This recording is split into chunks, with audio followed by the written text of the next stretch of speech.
Illustrator est un très bon logiciel pour préparer le design d'une interface utilisateur. Et ce, pour plusieurs raisons. D'une part, on a le côté vectoriel qui nous permettra d'adapter sans dégrader justement nos images, mais on peut également préparer différents états, notamment ici sur une barre de navigation. Donc on va voir comment faire justement ce menu de A à Z. Et si je clique dessus, on va voir qu'il s'agit de symboles et on va voir que certains symboles ne sont pas forcément comme les autres. Par exemple, ici, si je prends le à propos, il est un petit peu plus grand, tout simplement parce qu'à l'intérieur de celui-ci, j'ai préparé un menu déroulant. Et sur les autres, on pourra également préparer différents états en rollover. Et on verra comment d'ailleurs préparer tout ceci et ensuite les exporter en vue d'une intégration web. Donc on va commencer tout d'abord par créer un nouveau document. Je vais partir sur un document de 1000 pixels par 500 pixels, tout simplement puisque je vais prendre ici un outil rectangle et je vais créer un rectangle de dimension de 960 pixels qui est, on va dire, un standard au niveau du web, au niveau des navigateurs comme Chrome et puis sur les sites du type Google. Donc je passe sur du 960 et 100 de hauteur, voilà, comme ceci. Je vais tout de suite lui mettre une couleur assez vive et puis je vais enlever, voilà, pour l'instant, le cadre. On a envie de partir sur un design orienté sur le flat design, donc des éléments très simples, sans effet. Par contre, je vais juste demander un léger arrondi au niveau de cette barre de navigation. Et donc pour faire ceci, je vais aller dans le menu ici, Effet, Spécial, Arrondi. Je vais mettre un arrondi léger de 5 pixels. Donc je fais un aperçu, on ne voit pas trop parce qu'il faudrait que je zoome un petit peu pour avoir le rendu. Donc c'est ce que je vais faire maintenant. Donc là, j'ai bien créé cet effet d'arrondi. Et comme je n'ai pas envie de m'embêter par la suite à modifier cet effet d'arrondi, je vais tout de suite venir dans le menu Objet afin de décomposer l'aspect. Donc là, maintenant, j'ai perdu l'effet, mais je suis sûr de ce rendu. Je vais maintenant pouvoir dézoomer et on va maintenant chercher à scinder cette barre de navigation en 4 parties puisque dans mon exemple, ici, j'avais 4 rubriques. Donc pour faire ceci, on va sélectionner directement ici le rectangle arrondi et on va aller dans le menu Objet, Tracer, puis Tableau. Celui-ci va me permettre d'avoir un aperçu lorsqu'on va pouvoir justement modifier ici le nombre de colonnes.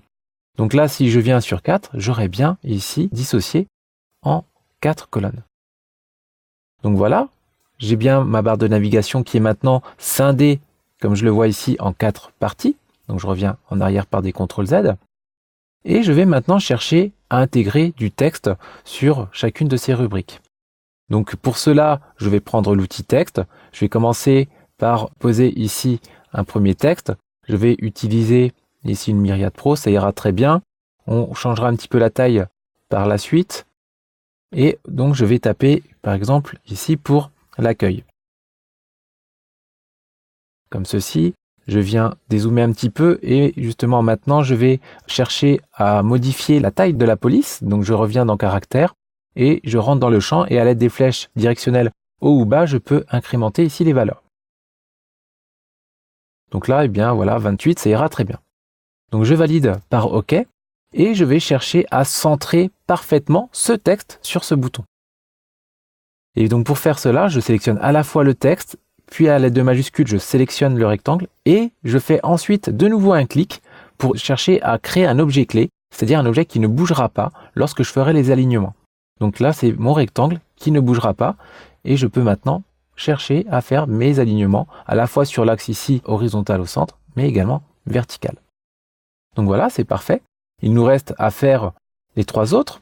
Donc je vais faire simplement ici une sélection et je vais faire un copier par CTRL-C, commande-V et puis un coller devant qui correspond ici à édition coller devant, donc commande F ou CTRL F comme front. Et ensuite, je vais sélectionner le deuxième bouton et je vais refaire un clic pour de nouveau faire un objet clé et je vais de nouveau aligner. Donc là, il ne me restera plus qu'à modifier le texte.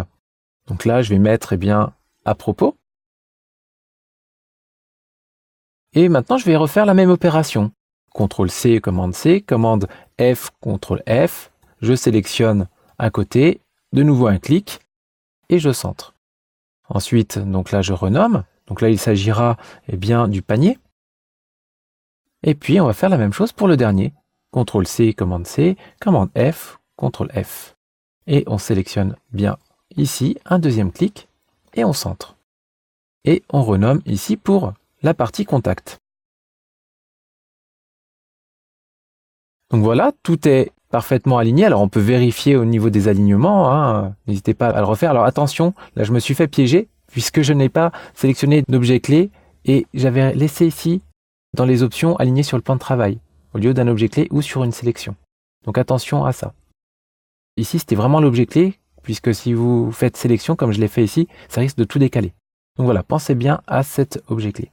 Et maintenant, on n'a plus qu'à enregistrer ces différentes parties en tant que symbole, donc soit par F8, soit en cliquant glissant dans les symboles, voilà, ou bien avec le bouton ici. Donc là, je vais les nommer accueil, bouton.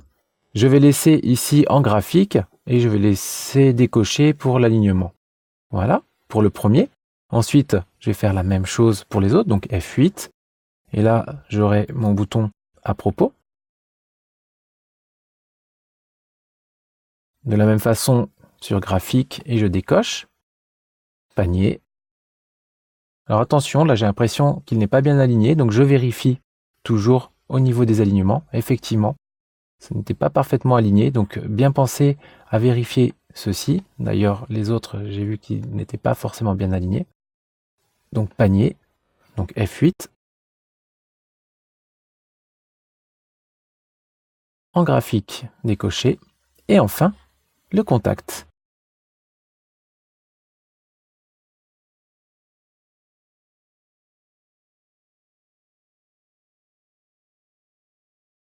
Et puis, je vais faire un petit peu le ménage dans mes symboles. Je sélectionne les symboles inutilisés, comme ceci.